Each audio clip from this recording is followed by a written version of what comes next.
কুত্তাগুলো চিল্লাচিল্লি করে, কারণ আজান শুনলে শয়তান পিছনের রাস্তা দিয়ে বাতাস ছাড়তে ছাড়তে পালায়া যায়, এই জন্য কুত্তা চিল্লাচিল্লি করে। আমার প্রিয় ভাইয়েরা, আমাদেরকে সারা জীবন গুনাহ করাইছে, এখনই আমরা তওবা করে ফেলবো, জিন্দেগির সব গুনাহগুলোকে আল্লাহ তাআলা মাফ করে দিবেন। সুবহানাল্লাহ বলেন। নেকি আবার সমপরিমাণ দান করে দিবেন। সুবহানাল্লাহ বলেন। আহা, দুনিয়াতে মা বাবাও যেই ছেলেটা বেশি কামাই করে তাকে বেশি ভালোবাসে, কিন্তু আল্লাহর নিজামটা বড় উল্টা, আল্লাহ গুনাহগারকে বেশি ভালোবাসে। সুবহানাল্লাহ বলেন। স্টেজে বসা মানুষটার 100 গুনাহ, নিচে বসা মানুষটার 1000 গুনাহ। দুইজন যদি তওবা করে দেয়, ওনার 100 গুনাহ মাফ হবে, 100 নেকি আল্লাহ দান করবে। নিচের মানুষটার 1000 গুনাহ মাফ হবে, 1000 নেকি আল্লাহ তাআলা তাকে দান করে দিবে। এজন্য গুনাহগারের জন্য তওবার মধ্যে বেশি ফজিলত। সুবহানাল্লাহ। শয়তান এই জন্য চিল্লাচিল্লি করে, ঢেলগুলো তুলে তুলে কপালে মারে আর চিন্তা করে, হায় হায়, এই জীবনে যত গুনাহ করাইলাম ধোঁকা দিয়ে, এখন যদি তওবা করে দেয় সব গুনাহ তো মাফ হয়ে যাবে, সমপরিমাণ আল্লাহ নেকিও দান করে দিবে। আমার প্রিয় ভাইরা, শয়তান যাই করুক করুক, আমরা মোনাজাত না করে উঠবো না ইনশাআল্লাহ।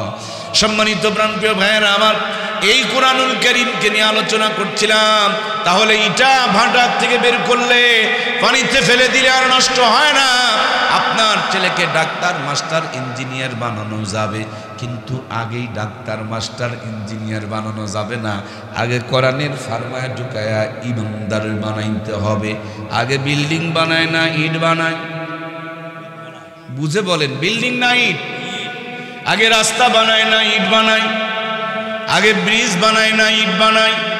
আগে ইট বানাই, তারপর যার দরকার ব্রিজ বানায়, যার দরকার রাস্তা বানায়, যার দরকার বিল্ডিং বানায়।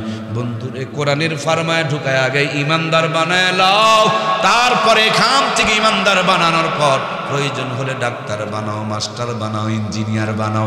ইমামও লাগবে, মুয়াজ্জিমও লাগবে, ডাক্তার, মাস্টার, ইঞ্জিনিয়ারও লাগবে, কিন্তু সবগুলোকে আগে ইমানদার হওয়া লাগবে। এটাই কোরআনের 1 নম্বরের হুকুম। কথা বলুন ঠিক কিনা? ইকরা বিসমি রাব্বিকাল্লাযী খলাক, পড়ো তোমার প্রভুর নামে যিনি তোমাকে সৃষ্টি করেছেন। এটা ইসলামের 1 নম্বর বিধান। আল্লাহ যদি জিজ্ঞেস করে তুমি এইটা ওইটা করো নাই কেন, আমরা বলবো আল্লাহ গো জানি না। আল্লাহ প্রথমেই গুতান শুরু করে দিবেন, কেন জানলি না? ওয়াজ বুঝেননি? 1 নম্বরের গুতান, জানলি না কেন? গুতান নাম্বার কয় না? বসান নাম্বার, ধোলাই নাম্বার 1, জানলি না কেন? অস্ত বুঝেননি আপনি? কিয়ামতের দিন আপনারা আমরা অনেকেই জালেম হিসেবে আল্লাহর কাছে উঠব। ছেলেকে বাড়ি গাড়ি, চাকরি, ব্যবসা বাণিজ্য সব দিয়েছি, কোরআনের শিক্ষা দেয়নি। এই ছেলে যখন জাহান্নামে যাবে, আল্লাহর কাছে বলবে, আল্লাহ আমার বাপ মা